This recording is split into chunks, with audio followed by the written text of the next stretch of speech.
तथागत भगवान गौतम बुद्ध,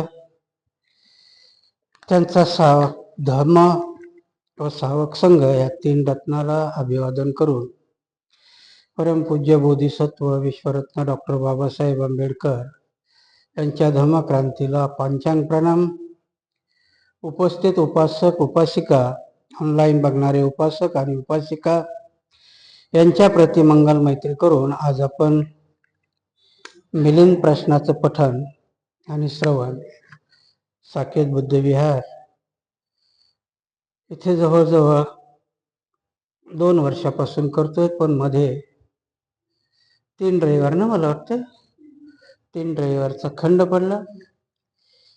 मी सुरुवातीलाच वचन दिलं होतं की असं काही कारण असेल की जो खरोखर न येण्यासारखा असेल तरच मी विहारात येणार नाही,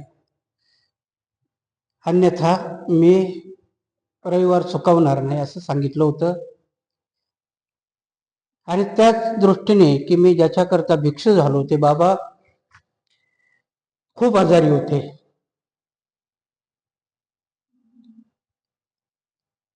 आणि म्हणून ते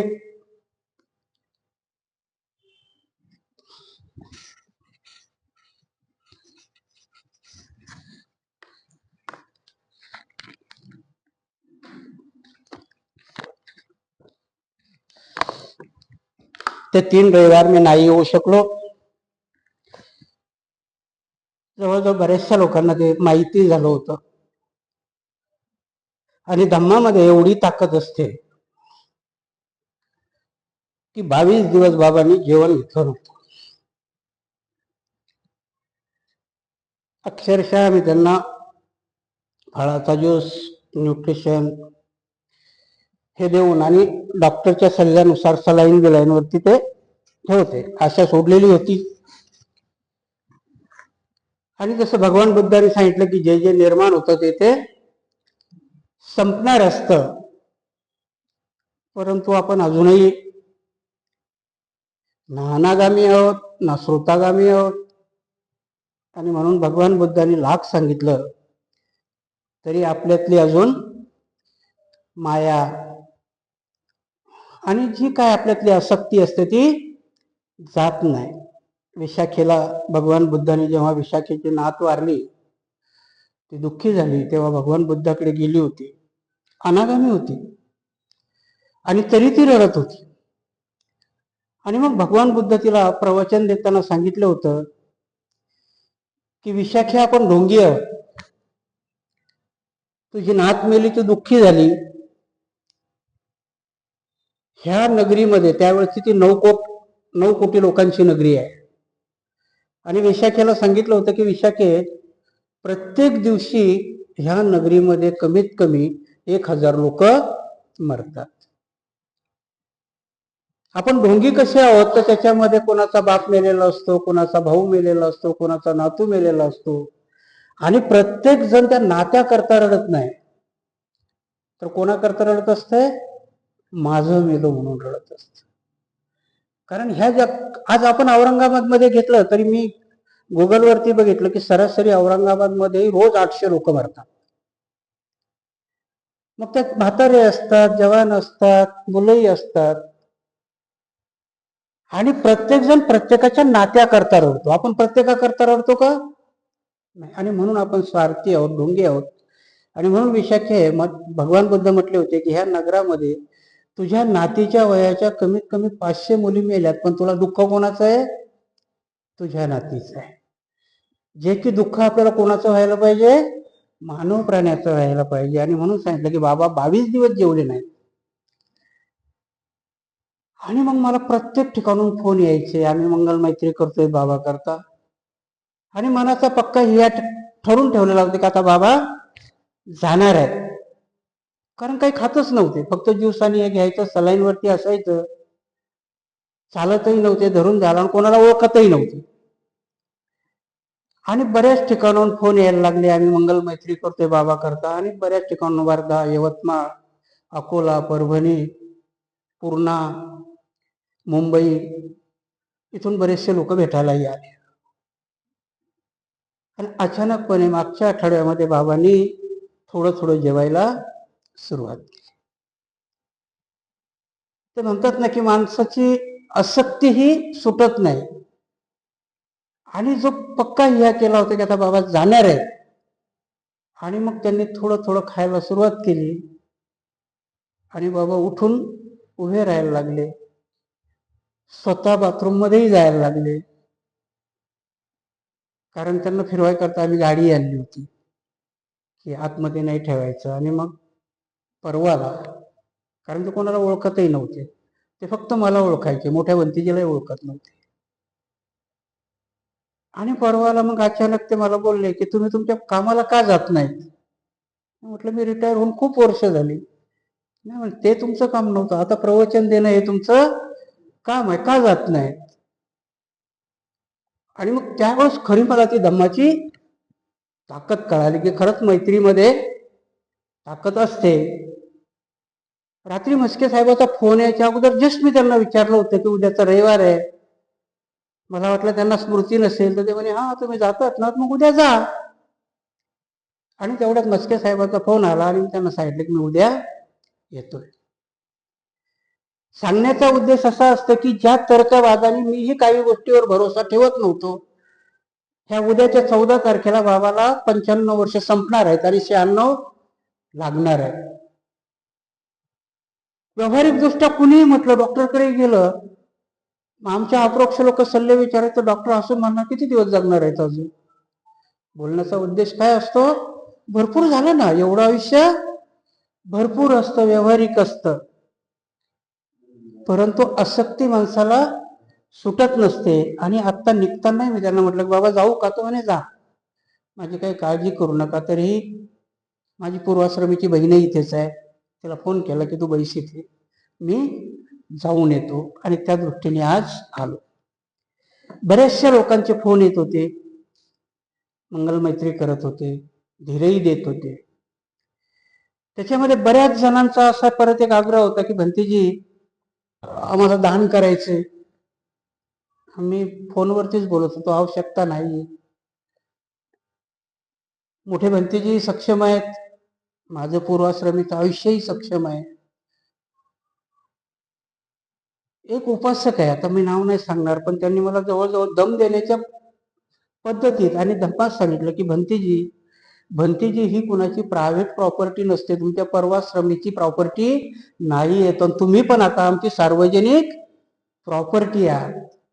आणि तुम्ही सार्वजनिक प्रॉपर्टी असल्यामुळं आमचा हक्क आहे की तुमच्या दुःखाच्या याच्यामध्ये आम्ही सामील झालं पाहिजे. आणि म्हणून दान नाही तर तुम्ही आमची दान पारमिता खुंटवताय. भंतेजी तसं करू नका, म्हणून तुम्हाला दान करण्याकरता असा एखादा नंबर करा की त्याच्यातून आम्ही दान करू शकू.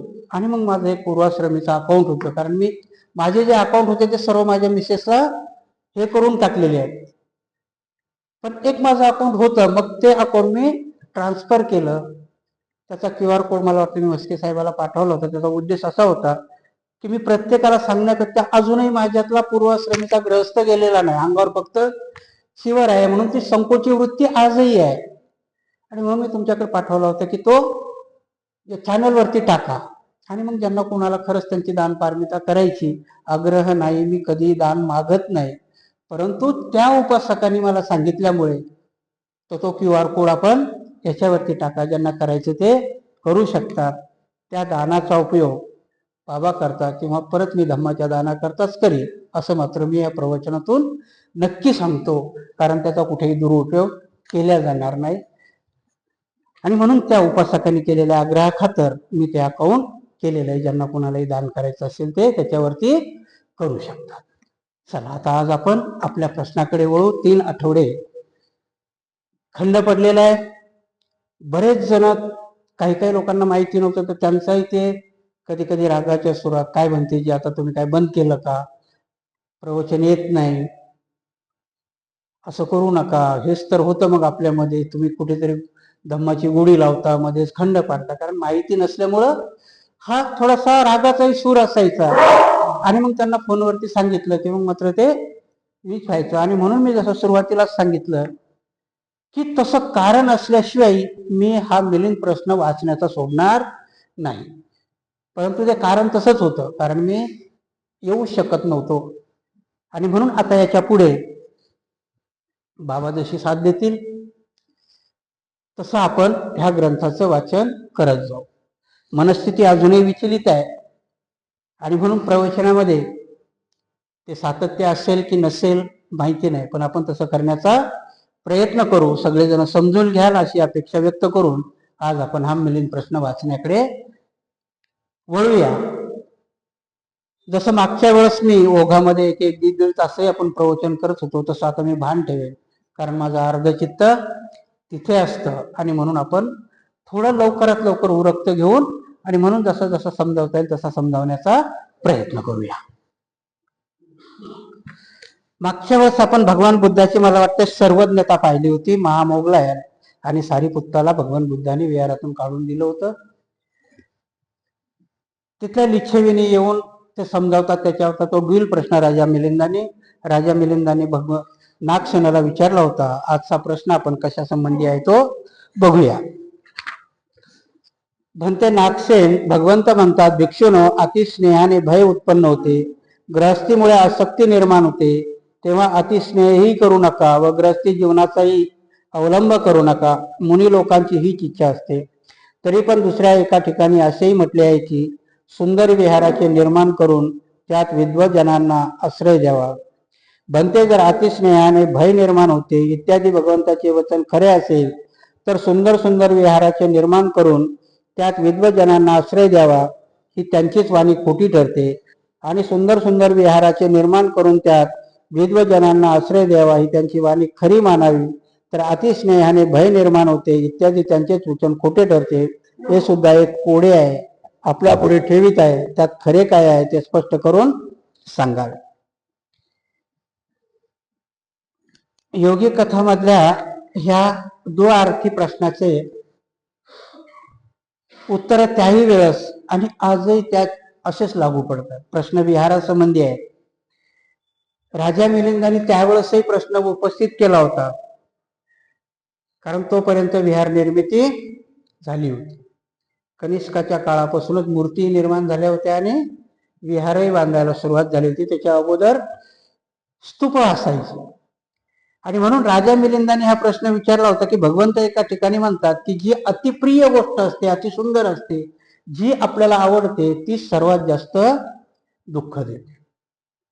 हा सिद्धांत आहे. कारण आजही आपण जर बघितलं तर आपल्या सुखाच्या व्याख्या वेगळ्या आहेत. आपण सुख कशात मानतो की इच्छापूर्तीमध्ये आपण सुख मानतो आणि ती इच्छा कधी पूर्ती होत नाही, कधीच परिपूर्ण होत नाही. आणि म्हणून सगळ्यात जास्त जर कशाचा विरह होत असेल, कशाचं दुःख होत असेल तर सुंदर गोष्टीचा आणि आपल्याला आवडणाऱ्या गोष्टीचं होतं. कारण काय होतं की आपल्याला सगळ्यात आवडणारी गोष्ट जर कुठली असेल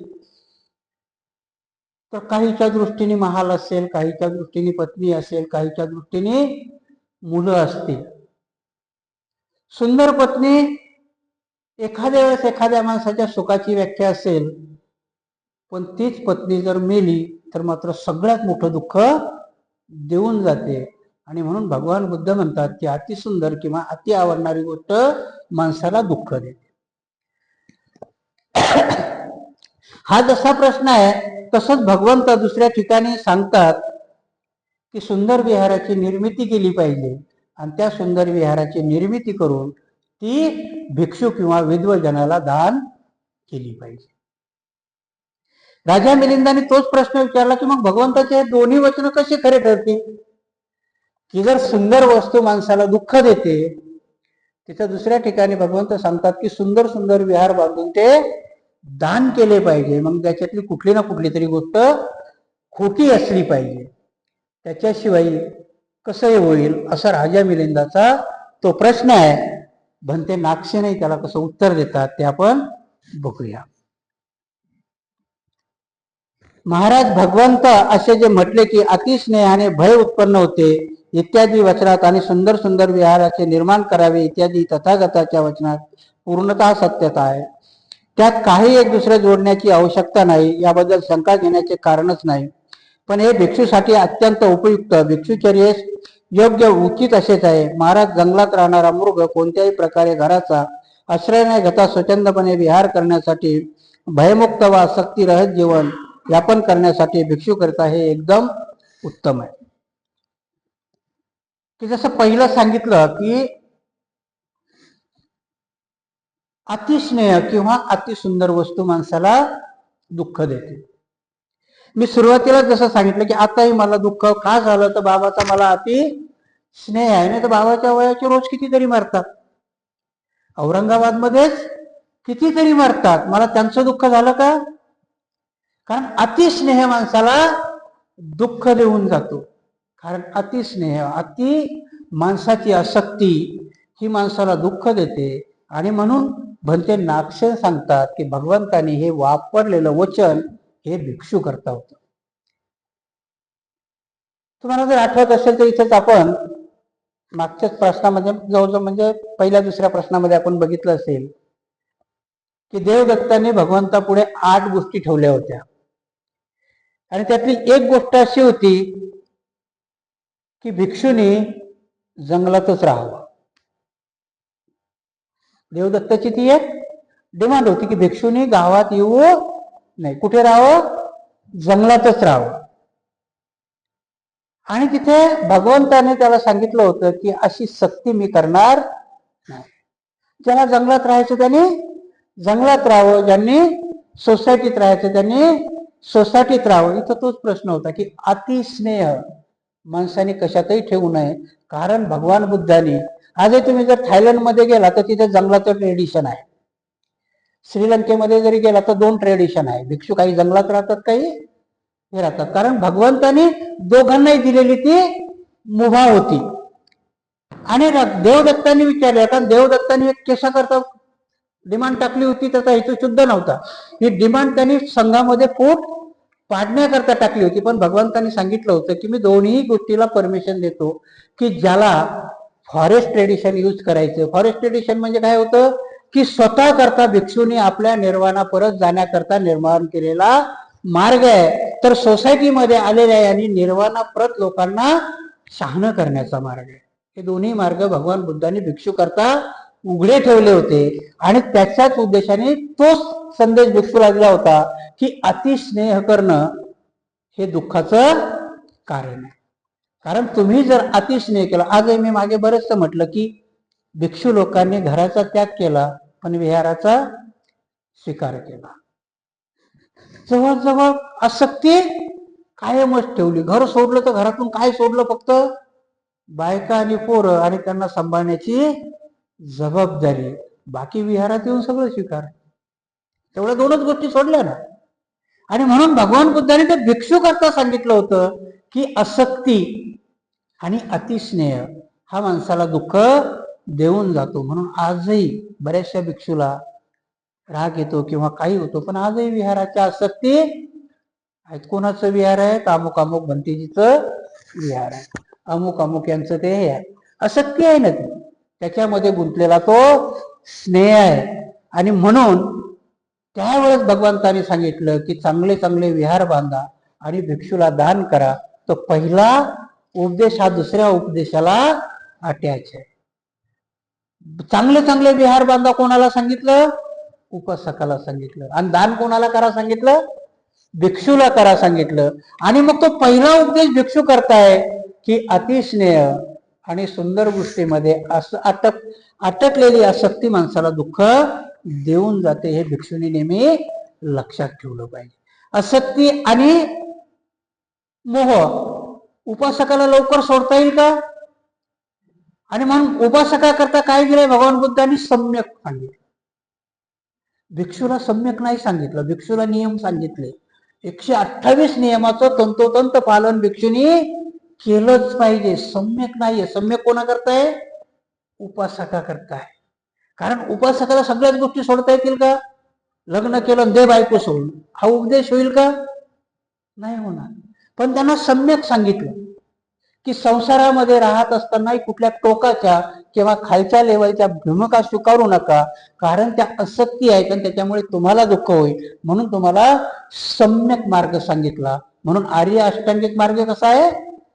सम्यक आहे, की जो वरचाही नाही आणि खालचंही नाही. आणि म्हणून भगवान बुद्धांनी आत्ताही आपल्याला असं लागूच पडतं ना, की सगळ्या गोष्टी मला सांगा, की एखादी गाडी घेतली, कोणी लिमोझान घेतो, कोणी मर्सडीज घेतो, कोणी जैलो घेतं, कोणी इनोवा घेतो, वेगवेगळ्या प्रकारच्या गाड्या आहेत आणि प्रत्येकाच्या मनातली इच्छा वेगवेगळी आहे. तुम्ही वॅगनार पासून सुरुवात केली की सगळ्यात लहान गाडी वॅगनॉर ना. वॅगनॉर गाडीला मर्सडीज वाला हसतो, गरीबच समजतो ना. मग सुखाच्या व्याख्याही माणसाच्या वेगवेगळ्या आहेत, पण वॅगनार घेणाऱ्याला मर्सडीज वाल्याचं दुःख असतं, कारण मर्सडीज ही त्याला सुख देत नाही, काय देते? दुःख देते. त्याचं लक्ष लिमोझानकडे असतं. त्याची वॅगनार त्याला दुःख देते, का ही गाडी छोटी आहे, ती भेटली पाहिजे. म्हणून इथं वचन होतं की तुम्हाला सुरुवातीला वाटणारी सुंदर, सुरुवातीला वाटणारी मोहक गोष्ट ही तुम्हाला दुःख देऊन जाते, आणि ईर्ष्या आणि आसक्ती कधी कमी होत नाही. हे वचन बुद्धांनी भिक्षू करता वापरलं होतं. कारण दुसरं वचन आहे उपासका करता, की तुम्ही विहार बांधावीत आणि ती भिक्षूला दान करावी. बाबासाहेब देवलालीच्या तिथे पहिलं विहार झालेलं आहे. तिथे बाबासाहेब प्रवचन देताना सांगतात, बघा कड्या कशा जमतात, ते बुद्ध बोधिसत्व ह्या लोकांच्या कड्या कशा जमतात, सगळे वचनं कशी असतात, ती एकमेकाला फक्त त्या त्या युगातले शब्द प्रयोग वेगवेगळे झालेले असतात. भगवंतांनी त्यावेळेस सांगितलं की सुंदर सुंदर विहार बांधा आणि ते भिक्षूला दान करा. देवलालीच्या भाषणामध्ये बाबासाहेब सांगतात की विहार कशा करता बांधायची, तर ती ज्ञानाची केंद्र झाली पाहिजे. बाबासाहेब वाक्य तेच आहे, सुंदर सुंदर विहार बांधा. भगवान बुद्ध कशा करता सांगतात, आणि भिक्षूला दान कराय कशा करता सांगतात, की भिक्षू तिथे बसून ज्ञानार्जनाचं आणि ज्ञानदानाचं काम करेल. तेच बाबासाहेब देवलालीच्या भाषणामध्ये सांगतात की आता आपण सुंदर सुंदर विहार तर बांधलीच पाहिजे, परंतु ती ज्ञानाची केंद्र झाली पाहिजे. बाबासाहेबांनी भिक्षू हा शब्द का वापरला नाही, तर त्यावेळेस भिक्षू अवेलेबल नव्हते. म्हणून बाबासाहेब सांगतात की ती ज्ञानाची केंद्र झाली पाहिजे, आणि ज्ञानाची केंद्र तेव्हाच होऊ शकते की तिथे ज्ञान अर्जन केलेला भिक्षू त्या विहारामध्ये येईल. आणि म्हणून ती दोन्ही वाक्य सांगताना भंते नागसेन सांगतात की भगवान बुद्धांनी दोन्ही दोन वेगवेगळ्या परिप्रेक्षमध्ये वापरलेली आहे, आणि ती कुठेही खोटी नाही, ती भगवंतानीच वापरलेली आहे. आणि म्हणून पुढे म्हणतात की महाराज, भगवंताने असे जे म्हटले आहे की सुंदर सुंदर विहाराचे निर्माण करून त्यात विठ्ठलाच्या विद्वानाच्या राहण्याची सोय करावी, यामागे भगवंताचे दोन दृष्टिकोन आहेत. ते असे, विहार बांधून ते दान करण्याची सर्वच बुद्धांनी स्तुती केली आहे, त्यासाठी अनुमती देऊन मुक्त कंठाने त्याची प्रशंसा केली आहे. पुण्यवृद्धीसाठी महान विस्तीर्ण असे कार्य आहे असे म्हटले आहे. याप्रमाणे विहार बांधून हे भिक्षूंना दान केल्याने जन्मापासून, वृद्धत्वापासून, आजारापासून आणि मरणापासून त्या दात्याची सुटका होते. विहार दानाचे पहिले फळ होय. याशिवाय विहार बांधलेले असल्यामुळे भिक्षूंना निवाऱ्याचे स्थान मिळते. भिक्षूचे दर्शन घेऊ इच्छाणाऱ्यांना, उपासक उपासिकांना सहजासहजी दर्शनाचा लाभ होतो. जर भिक्षूंना राहण्यासाठी कुठे विहार बनले नसेल तर त्यांची भेट घेणेच अत्यंत कठीण होऊन जाईल. विहार बांधून ते भिक्षूंना दान करण्याचे दुसरे फळ होय.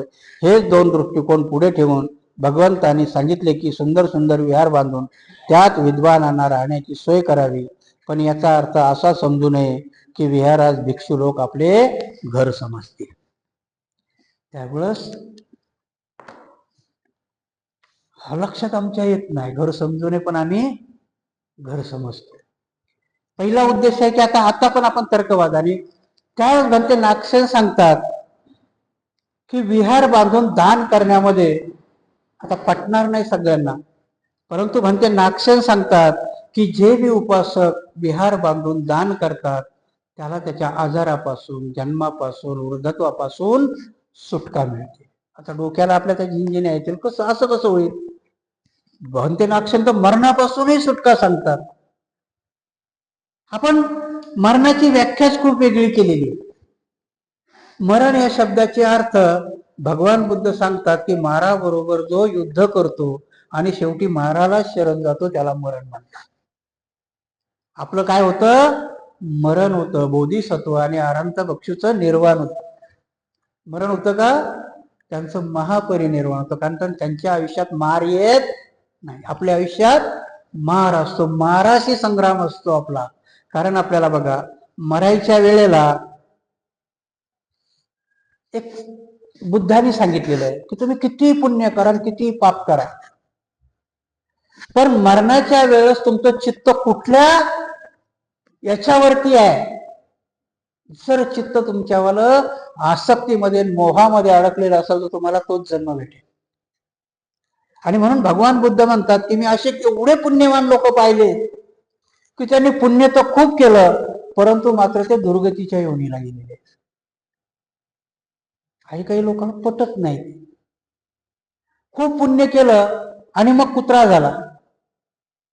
कारण त्यावेळेस त्याचं चित्त हे कुत्र्याच्या याचं असेल मरताना. कधी कधी बघा, आपण कधी कधी काय म्हणतो, बघा हो तो मरताना एवढे आडेवेळे देत होता, आचक्या देत होता, डोळे पांढरे करत होता. कारण काय होतं, ते चित्त थाऱ्यावर नव्हतं. शांत चित्त असेल तर दुर्गती शांत होते. आणि म्हणून भगवान बुद्ध सांगतात की मरता वेळचं चित्त ज्या माणसाचं शांत असतं, मरताना जो शांत मरतो त्याला सद्गती मिळते. आणि विहारात गेल्याने सगळ्यांचे चित्त शांत होतात. भगवान बुद्ध म्हणतात धम्म ऐकणं ही एक दुर्मिळ गोष्ट आहे. सगळ्यांच्या चित्तात धम्म ऐकणं येतं का? नाही. धम्म दान करणं हीही दुर्मिळ गोष्ट आहे, तर धम्म ऐकणं हीही दुर्मिळ गोष्ट आहे, ती प्रत्येकाला साध्य होत नाही.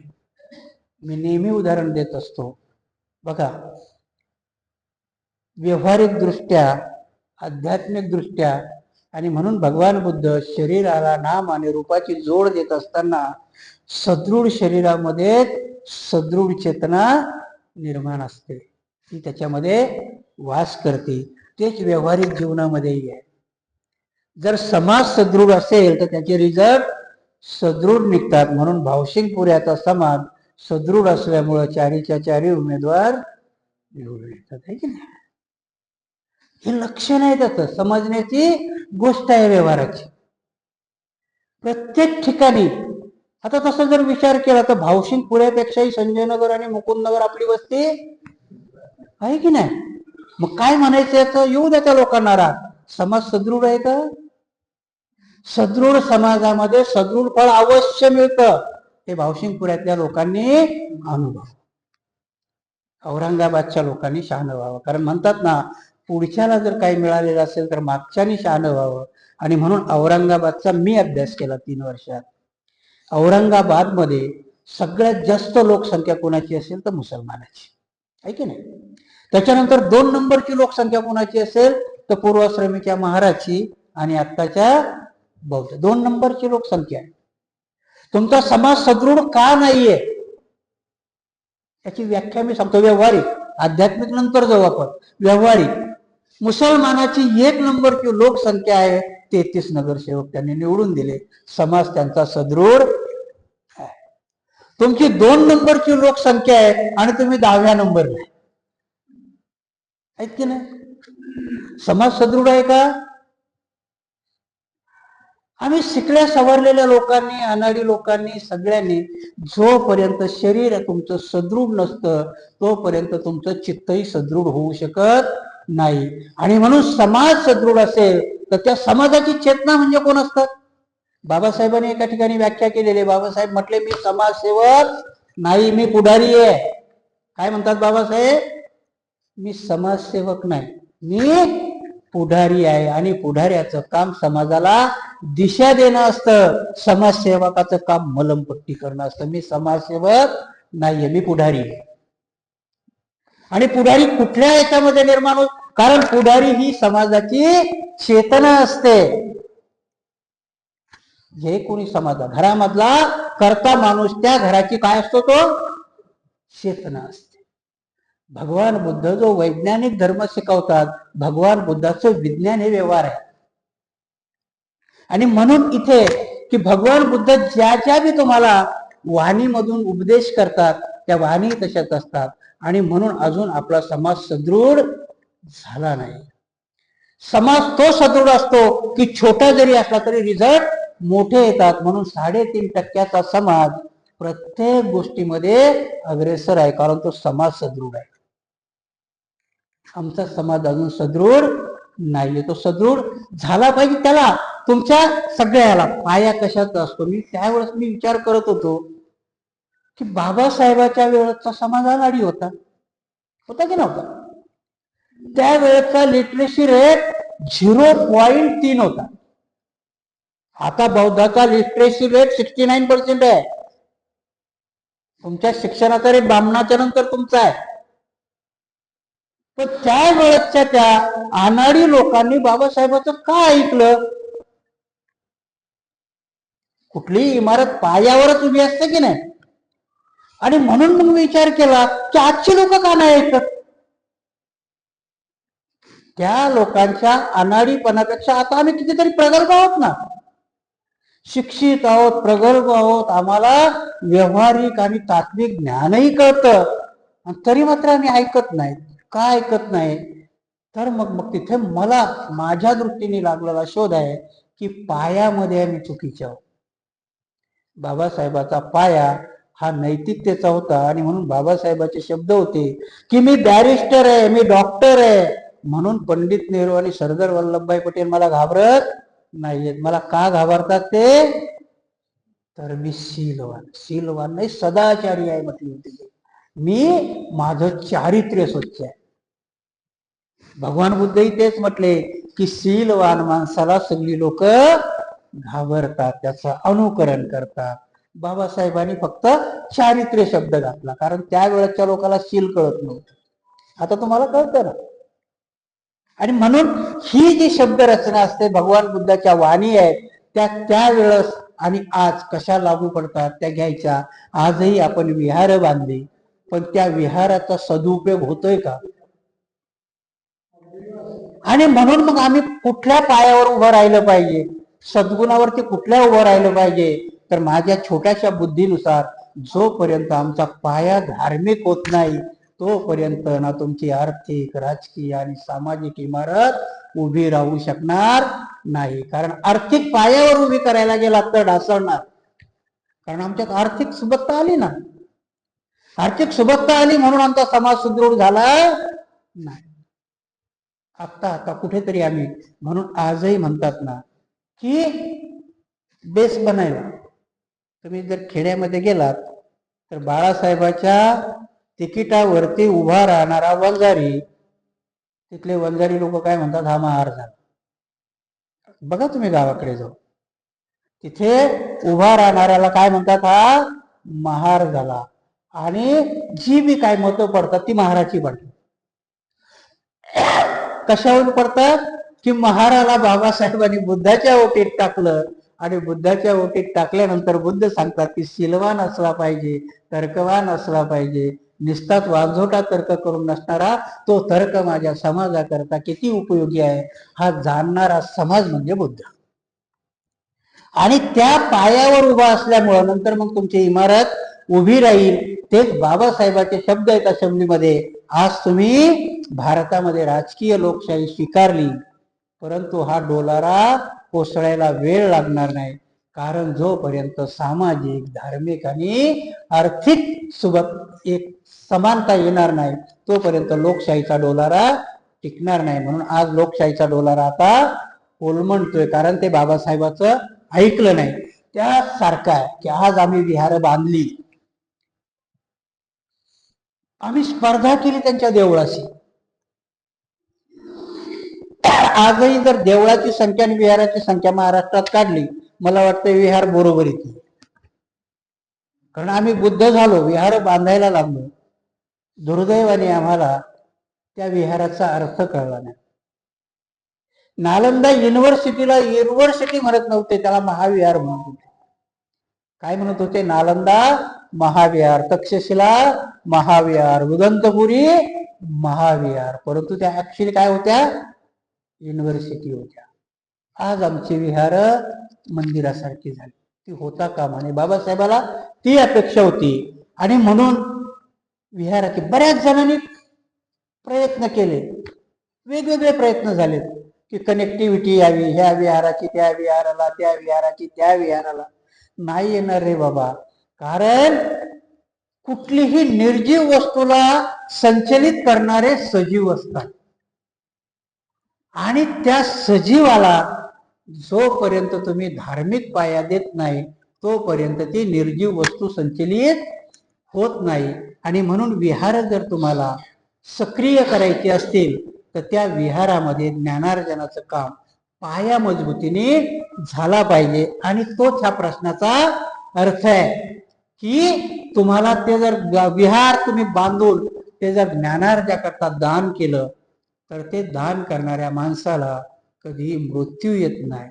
काय येत नाही तर तुमच्या विहाराला लागलेली पाठी संस्थापक आणि कुणी बांधलंय तो आजरामर असतो, मरत नाही.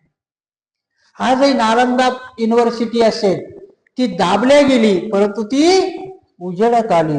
आणि त्या युनिव्हर्सिटीला कुठल्या कुठल्या राजाने राजाश्रय दिला ते लयाला आले. ते राजे मेले का? माणूस मरत नाही, माणूस वृद्धही होत नाही, माणसामध्ये बळही येतं. तुम्ही जर त्या बुद्धाच्या धार्मिक कामानुसार गेलात तर म्हणून आजही अजिंठ्याच्या वेरूळच्या लेण्या जिवंत आहेत. तिथे आजही तुम्ही गेलात तर तुम्हाला बुद्धाच्या वेव्स मिळतात. कुठल्याही विहारामध्ये गेलात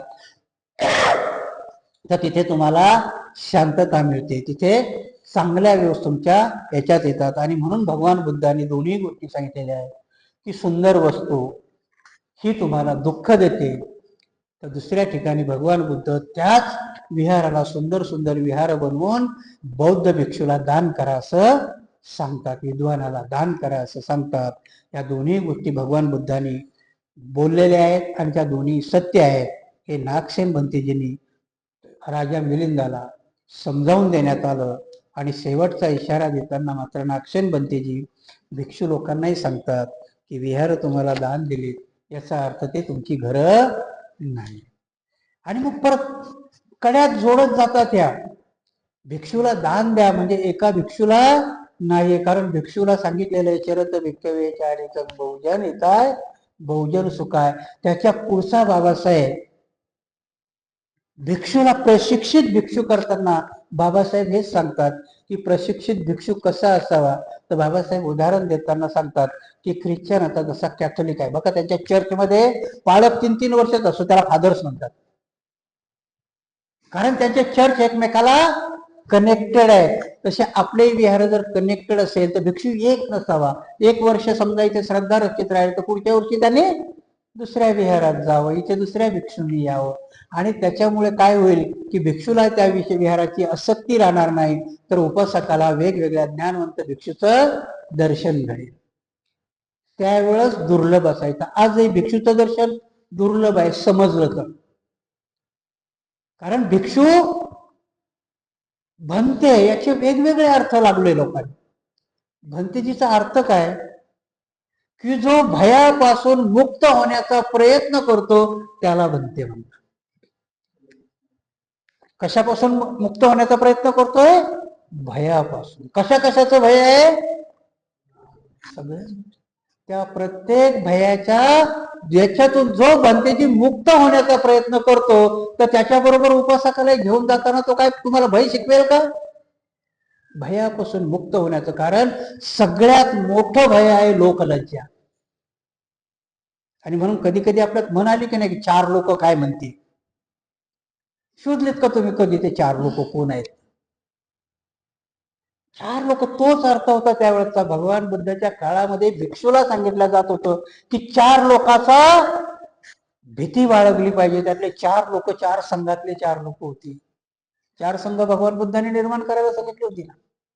ती 4 लोक काय म्हणतील? कारण त्या संघामध्ये येणारे की सुपटीपन्नो भगवतो सावक संघ, की संघामध्ये येणारा हा सुमार्गावरच चालणारा माणूस असतो. आणि म्हणून त्याच्यापासून मला ती भीती वाटली पाहिजे, मला लज्जा वाटली पाहिजे.